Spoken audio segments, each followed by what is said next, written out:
अस्सलाम वालेकुम नाज़रीन, मेरा नाम है यूसुफ शफाक और आप मेरा यूट्यूब चैनल देख रहे हैं यूसुफ ठोर। सबसे पहले इसको लाइक करें, सब्सक्राइब करें और कमेंट करें। नाज़रीन कराम, जैसा कि आपको पता है 28 मई 1998 में पाकिस्तान ने 5 के बदले 6 एटम बम धमाके करके इंडिया का मुंह तोड़ जवाब दिया। क्योंकि इसकी हकीकत एटम बम बनाने की क्यों ज़रूरत पड़ी, क्या वजूहात बनी, किस तरह ये एटम बम बनाया गया, ये हम लोग अक्सर मुख्तलिफ अखबार में आर्टिकल्स पढ़ते थे, इंटरव्यूज देखते रहते हैं। लेकिन इसका बुनियादी फ़र्क हमारी ज़िंदगी में क्या पड़ा है, इसकी क्या वजूहात है कि हम लोगों ने ये एटम बम बनाने वाला पहला इस्लामी मुल्क बन गया। इसकी पीछे बुनियादी वजह ये थी कि 1974 में इंडिया ने एटम बम धमाका करके तो अपने आप को एटमी क़ुव्वत साबित कर दिया था। लेकिन पाकिस्तान ने उस वक़्त तक नहीं बनाया था। पाकिस्तान अपने मसाइल, अंदरूनी मसाइल में जो था ना घिरा हुआ था।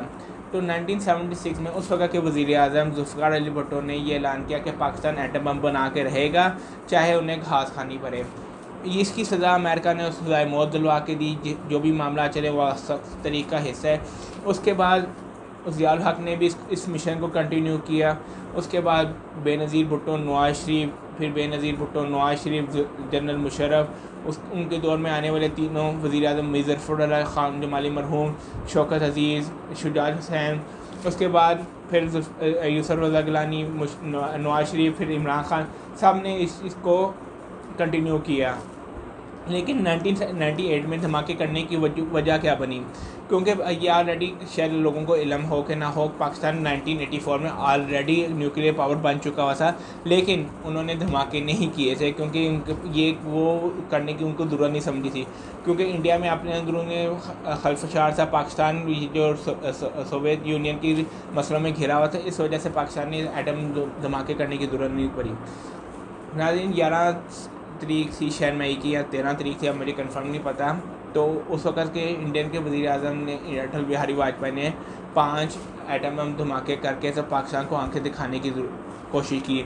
पाकिस्तान के उस वक़्त वज़ीर-ए-आज़म साहब कहीं सेंट्रल एशिया के दौरे में थे, जहाँ पे वो मुख्तलिफ मीटिंग्स कर रहे थे। वहाँ पे इनको इत्तला दी गई कि इंडिया ने 5 धमाके किए हैं। इंडिया के धमाके करने के बाद जब वो वापस पाकिस्तान आए तो मुस्लिम मीटिंग्स वगैरह चलते रहे, और यहाँ तक कि उस वक्त के अमेरिकन सदर बिल क्लिंटन ने $5 अरब की ऑफ़र दी गई, जो पाकिस्तान के लिए बहुत ज़्यादा इम्पोर्टेंट थी, क्योंकि पाकिस्तान हमेशा से एक फाइनेंशियल क्राइसिस में मुल्क रहा है। लेकिन उस वक्त बहुत प्रेशर में, अंडर प्रेशर इन्होंने कर दिया था। लेकिन उस वक्त की दाद देनी पड़ेगी जो फेडरल गवर्नमेंट थी नवाज शरीफ की, उस वक्त की आर्मी चीफ की, उस वक्त के साइंसदानों की, उस वक्त के तमाम जो लोग थे कि अपोजिशन हो या जो भी हो, उन्होंने एटम बम धमाके करने की जो है ना मंजूरी दी गई, और एंड में एटम बम धमाका कर दिया गया। अब जब एटम बम धमाका किया गया, पाकिस्तान में मुख्तलिफ पाबंदियाँ लगी, जिसमें हमारे सऊदी भाइयों ने, कुवैत के भाइयों ने मदद की और हमें इस मुश्किल वक्त से निकाला। लेकिन उसके बाद क्या तसलसल चलता रहा कि इंडिया तो एक प्रोग्रेस कर गया, लेकिन पाकिस्तान के जो इकोनॉमिकली और जो दूसरे मसले मसाइल थे उनमें घिर गया, जैसे कि 9/11 के बाद कर दिया। लेकिन ये बात 1998 की यौम तकबीर के हवाले से ये बात ज़रूरी है कि पाकिस्तान के एटम बम धमाके करने से इंडिया को ये पता चल गया कि पाकिस्तान में वो जंग नहीं जीत सकता, तो उसने एटम बम धमाके को किसी और तरीके से कन्वर्ट करने की कोशिश की, जिसमें वो अपने टेररिज्म अटैक जो पाकिस्तान में बहुत ज़्यादा शुरू करवा दिए थे। और एक इनका जीता जागता सबूत है कुलभूषण यादव, जो कि बलूचिस्तान से पकड़ा गया। अब ये मामला इस तरह के चल रहे थे कि पाकिस्तान जब तक ये एटॉमिक क़ुव्वत नहीं होता तो पाकिस्तान अब तक टूट चुका होता। हालांकि बांग्लादेश हम लोग कहते हैं कि टूट चुका है, ज़ाहिर बात है वो उसमें बहुत बड़े मसले मसाइल थे, लेकिन अगर हकीकतन देखा जाए तो बांग्लादेश एक का जो इलाका है और पाकिस्तान का इलाका है, वो बीच में समुद्री रास्ता बहुत ज़्यादा था। तो वो एक कुदरती तौर पे हम लोग तो एक मुल्क नहीं बन सकते थे, लेकिन एक गैर फितरी वो जो कहते हैं ना कि शराकतदारी थी या जोड़ी थी, जो भी था उस तरह का अमल था।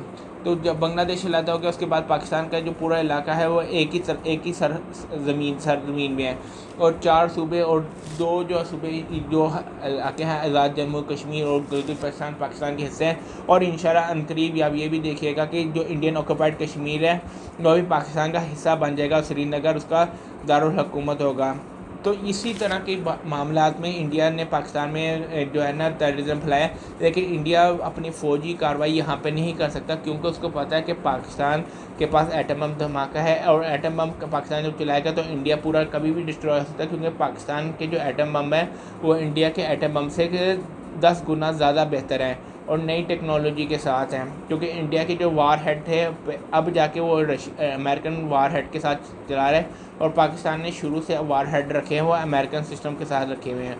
तो जैसा कि उन्होंने एक घिनौनी साजिश करने की कोशिश की थी 2019 में पुलवामा के अटैक के बाद हमला करने की, उसी तरह की नाकाम कोशिश वो दोबारा सोचने की कोशिश करेंगे, क्योंकि इंडिया के साल इलेक्शन है।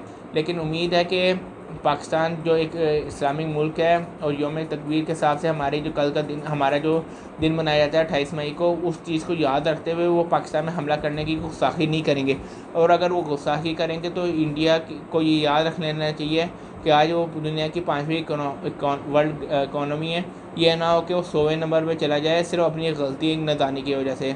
तो हमें प्राउड करना चाहिए अपने साइंसदानों में, अपने लीडरशिप में, अपनी मसल्ह अफवाज में, और हमें अपने कौम को एज ए नेशन इस मामले में भी भरोसा रखना चाहिए कि अल्लाह ताला ने हमें पहला इस्लामिक मुल्क बनाया जिसने एटम बम बनाया है।